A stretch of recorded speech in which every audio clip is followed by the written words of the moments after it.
First నాకు చిన్నప్పటి నుంచే సివిల్ ఇంజనీరింగ్ అంటే చాలా ఇంట్రెస్ట్ ఉండే. అందుకోసమే నేను బీటెక్ లో కూడా సివిల్ ఇంజనీరింగ్ తీసుకున్నాను.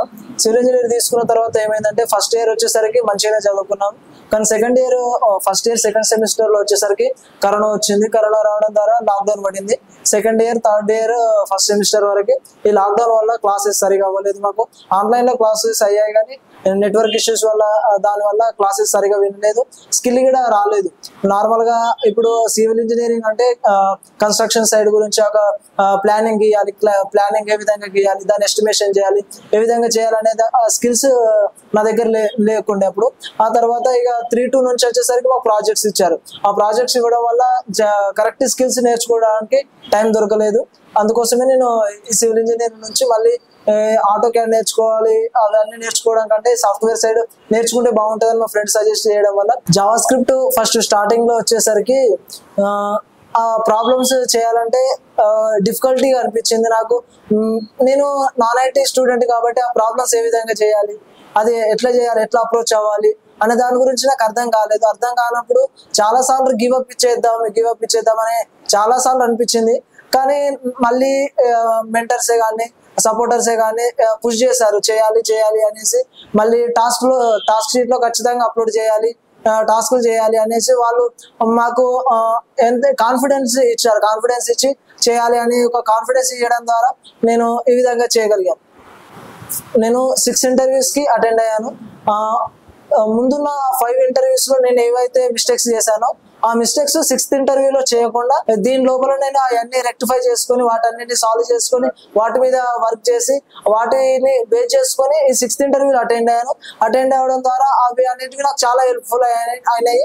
మళ్ళీ అదేవిధంగా ఏవైతే ముందు అడిగిన క్వశ్చన్స్ ఉన్నాయో మాక్సిమం అయ్యే క్వశ్చన్స్ రిపీటెడ్ గా వచ్చినాయి కాబట్టి ఆ క్వశ్చన్స్ ని నేను మళ్ళీ రిపీటెడ్ గా వాటిని ప్రాక్టీస్ చేయడం వల్ల నాకు ప్రాక్టికల్ నాలెడ్జ్ వచ్చింది.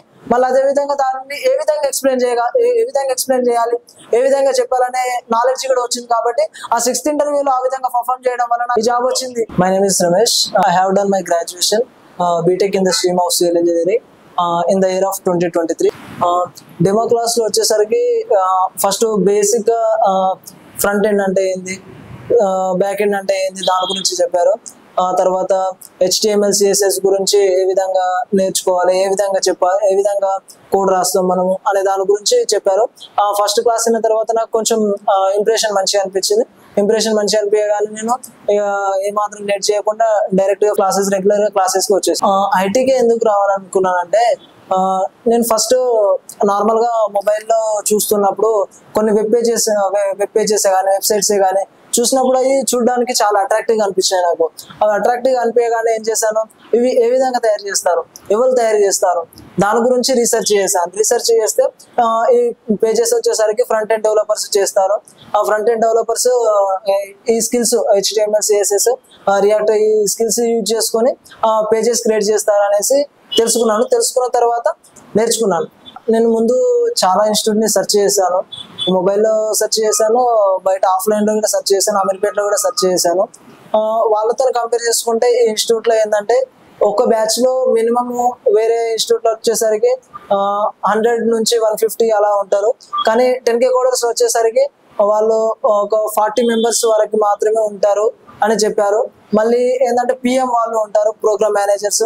మనము ఏ విధంగా చేస్తున్నాము, ఎట్లా చేస్తున్నాము, మన గైడెన్స్, మన మొత్తం ఏం చేస్తున్నాం, ఎట్లా చేస్తున్నాం అని బ్రీఫ్ గా వాళ్ళు మన గురించి మాత్రం కేర్ తీసుకొని చేపిస్తారు అనేసి చెప్పారు. దానివల్ల చాలా బెనిఫిట్ అయ్యింది. నా రోల్ మోడల్ వచ్చేసరికి నిక్ విజయ్. ఇతను ఏంటంటే చిన్నప్పటి నుంచే కాళ్ళు లేవు, చేతులు లేవు.